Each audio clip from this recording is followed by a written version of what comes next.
Assalamualaikum warahmatullahi wabarakatuh. Selamat datang di Putra Pakuan Belajar Puber. Pada kesempatan ini saya Windy Utari Dewi akan menerangkan tentang pelajaran pendidikan kewarganegaraan. Materinya yaitu lembaga negara yang ada di Indonesia. Ya, nah yang pertama yaitu ini kelihatan gedungnya.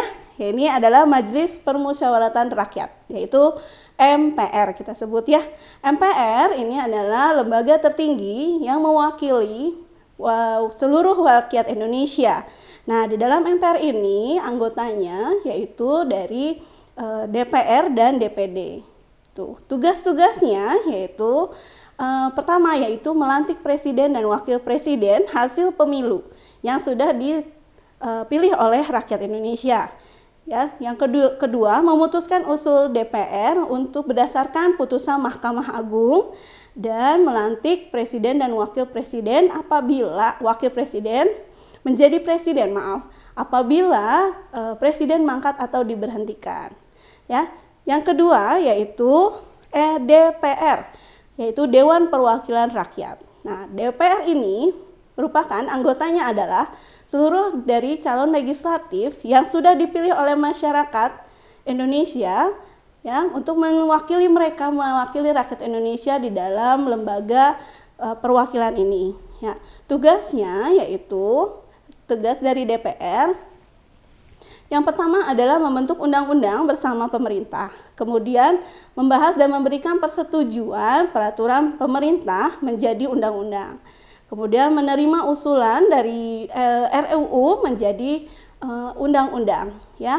Nah, di sini DPR ini mempunyai fungsinya. Yang pertama yaitu fungsi legislasi, kemudian fungsi anggaran dan fungsi pengawasan. Itu dari DPR.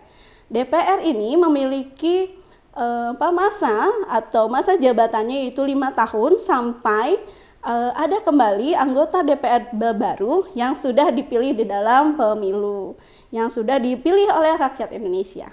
Oke, selanjutnya yaitu DPD atau Dewan Perwakilan Daerah. Nah, Dewan Perwakilan Daerah ini merupakan perwakilan dari provinsi-provinsi yang mewakili daerahnya masing-masing yang sudah dipilih di dalam pemilu. Nah, jumlah DPD ini sepertiga dari jumlah anggota DPR. Nah, nanti anggota DPR dan anggota DPD akan menjadi anggota MPR. DPD bertugas yaitu mengajukan RUU kepada DPR dan ikut membahasnya berkaitan dengan otonomi daerah. Misalnya pengajuan suatu daerah, apakah daerah tersebut itu bisa dijadikan daerah otonomi atau tidak, ya. Kemudian pembentukan dan pemekaran atau penggabungan daerah, ya. Nah, ini merupakan tugas dari DPD. Oke. Next, selanjutnya yaitu lembaga yang selanjutnya adalah lembaga presiden dan wakil presiden. Presiden dan wakil presiden ini memegang kekuasaan tertinggi di pemerintahan menurut Undang-Undang Dasar. Setelah amandemen Undang-Undang Dasar, presiden dan wakil presiden ini tidak dipilih lagi oleh MPR, tapi dipilih langsung oleh rakyat Indonesia. Nah, sehingga presiden dan wakil presiden betul-betul merupakan hasil dari pemilihan hati nurani rakyat Indonesia. Tugasnya dari presiden yaitu pertama memegang kekuasaan tertinggi pada angkatan darat, laut, dan udara. Kemudian menyatakan perang, membuat perdamaian dan perjanjian dengan negara lain dengan persetujuan DPR. Nah, ini ya, kemudian menyatakan keadaan bahaya. Apakah misalnya negara kita dalam bahaya diserang negara lain atau tidak, dengan syarat harus melalui persetujuan DPR. Tidak hanya keputusan dari presiden, harus melalui keputusan bersama dengan DPR. Ketiga, selanjutnya adalah mengangkat dan menerima duta atau konsul dari negara lain. Selanjutnya dalam bidang hukum, presiden juga bisa memberikan grasi dengan pertimbangan MA. Tadi grasi ini adalah pembebasan hukuman terhadap seseorang berdasarkan pertimbangan MA yang sudah diteliti atau sudah dibahas atau sudah melalui syarat-syarat yang sudah ditentukan oleh MA.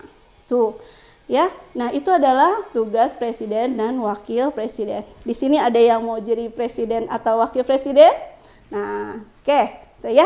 Harus tahu tugas-tugasnya dulu. Oke, selanjutnya yaitu lembaga Mahkamah Agung.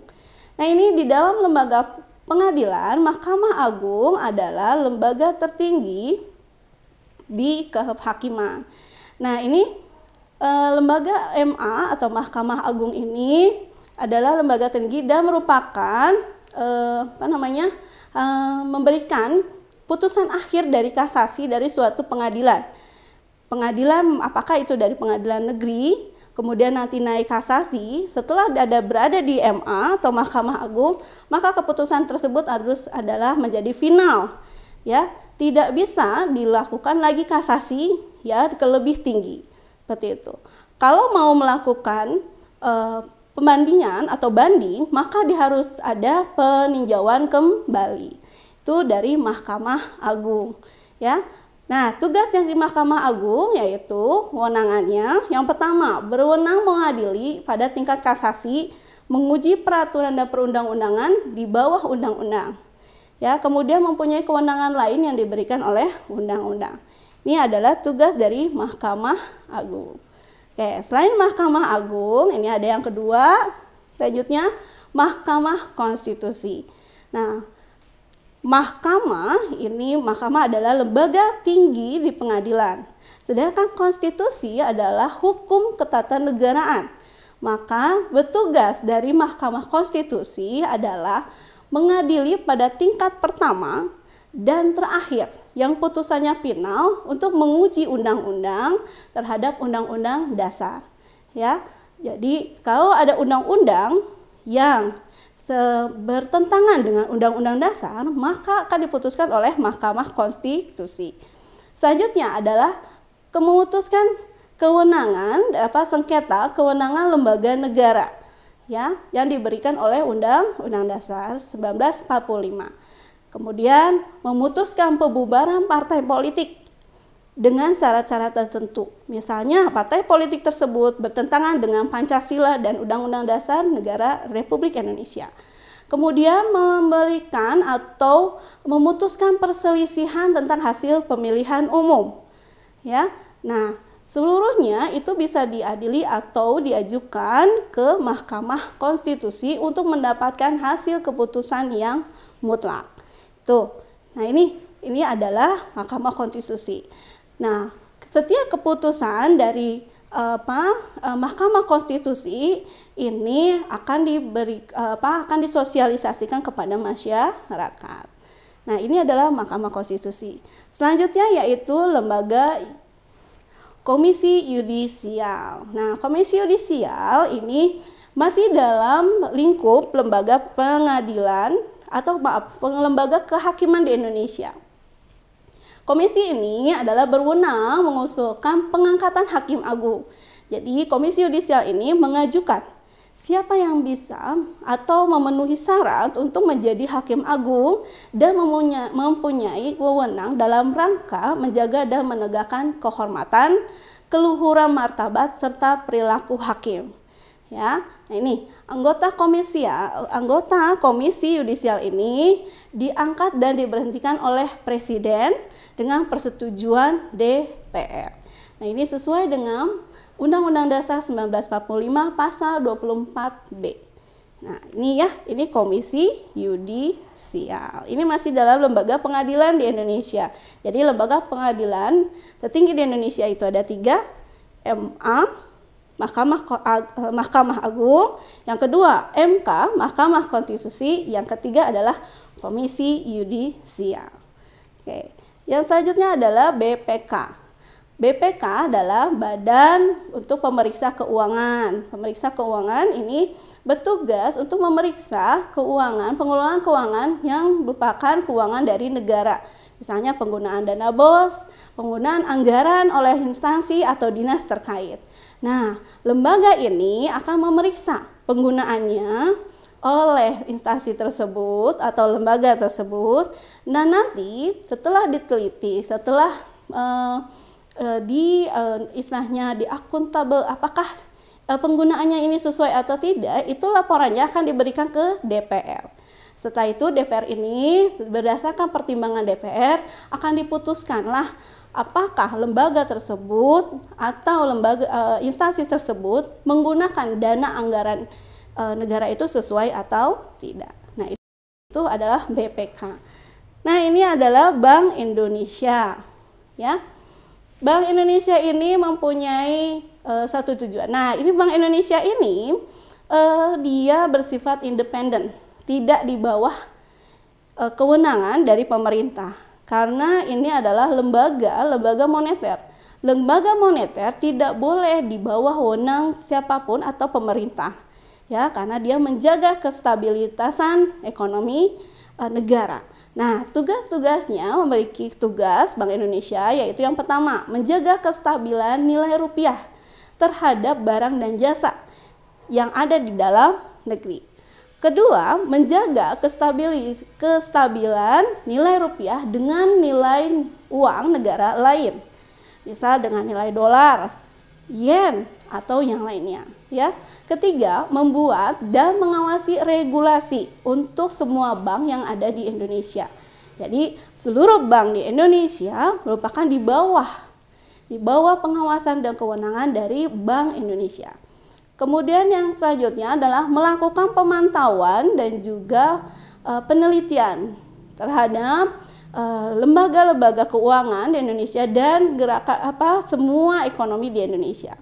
Selanjutnya yaitu menyimpan uang kas negara. Nah, ini dan uang kas negara ini akan disimpan oleh Bank Indonesia, dan jika diperlukan untuk misalnya bantuan atau bantuan kepada bank-bank, nah itu nanti Bank Indonesia lah yang akan memberikan. Tuh, ya. Nah, ini jika suatu bank mengalami krisis, maka Bank Indonesia lah yang akan melakukan penelitian, pemantauan terhadap bank tersebut dan akan memberikan bantuan. Apakah bantuannya itu dalam bentuk pemantapan, penelitian, atau misalnya pembuatan kebijakan, atau misalnya bantuan dalam bentuk keuangan. Tuh, ya, ini untuk Bank Indonesia. Nah, selanjutnya yaitu, nah ini lembaga-lembaga negara sesuai dengan Undang-Undang Dasar 1945 sebelum amandemen. Ya, jika dilihat dari struktur seperti ini, bisa kalian lihat di bawah undang-undang ketika sebelum amandemen, ya, seluruh lembaga tinggi negara ini di bawah MPR. Ya, Presiden kita lihat DPR ini di bawah MPR. Ya. Kemudian Presiden di bawah MPR, di mana Presiden, ya, sebelum amandemen itu dipilih oleh MPR. Kemudian BPK ini adalah Badan Pemeriksa Keuangan, juga di bawah pengawasan dari MPR. Kemudian DPA, sebelum amandemen kita ada namanya lembaga DPA, Dewan Pertimbangan Agung.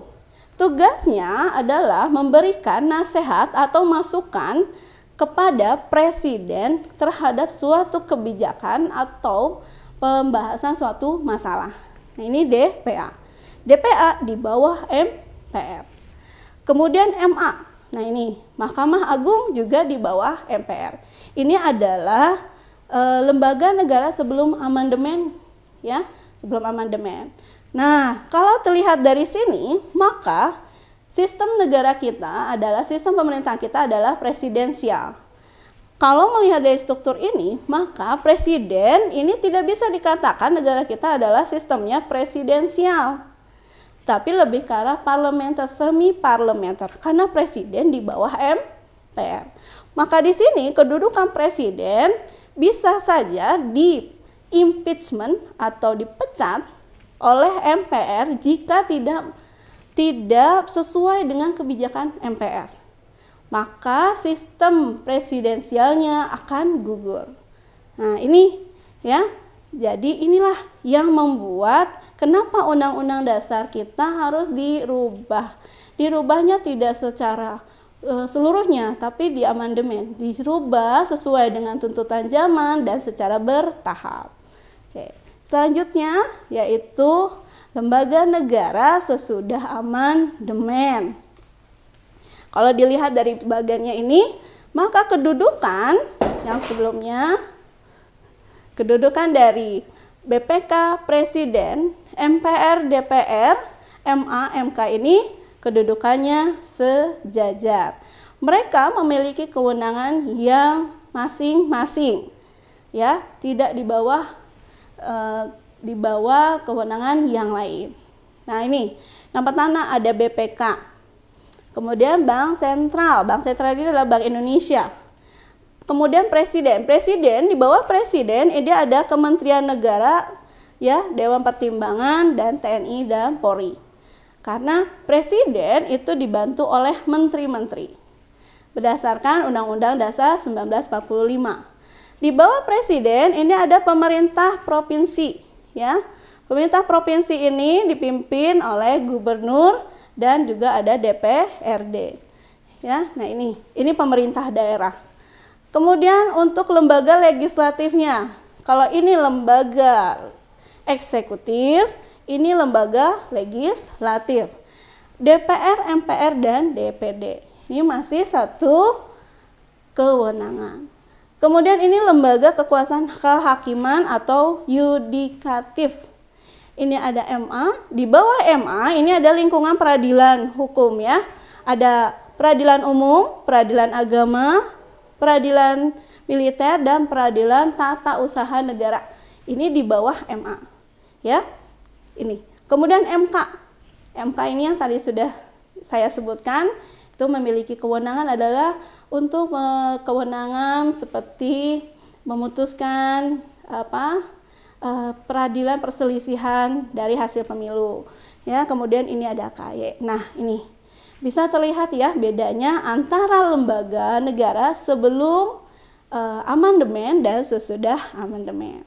Nah, menurut kalian, ya, setelah melihat ini, apakah negara kita sudah bisa dikatakan sebagai negara dengan sistem pemerintahan presidensial? Bagaimana? Sudah? Nah, sudah. Karena apa? Karena presiden tidak lagi dipilih oleh MPR, tapi dipilih oleh rakyat dan tidak bisa dipecat atau diimpeachment oleh MPR tanpa alasan yang tidak jelas. Seperti itu, ya. Harus ada alasan, misalnya ada ketetapan hukum dan lain-lain. Oke? Nah, dari sini apakah kalian sudah mengerti tentang lembaga negara? Oke. Kalian bisa menambahkan ilmu kalian dengan melihat dari literasi lainnya, misalnya dari Google atau yang lainnya, dari buku. Nah, karena ilmu itu bisa kalian dapat dari mana saja, ya. Apakah melalui media sosial, Google, atau lebih baik itu dari buku. Nah, itu, ya. Demikian materi pada hari ini, semoga bermanfaat, ya, dan mudah-mudahan ilmu yang kalian dapatkan pada saat ini, yaitu pada puber hari ini bisa kalian serap, ya, dan bisa menjadikan ilmu dalam ketatanegaraan. Sebagai warga negara Indonesia yang baik, harus tahu bagaimana sistem pemerintahan kita, ya. Nah, itu. Demikian materi pada puber kali ini. Terima kasih. Mudah-mudahan bermanfaat. Sampai bertemu pada puber berikutnya. Wassalamualaikum warahmatullahi wabarakatuh.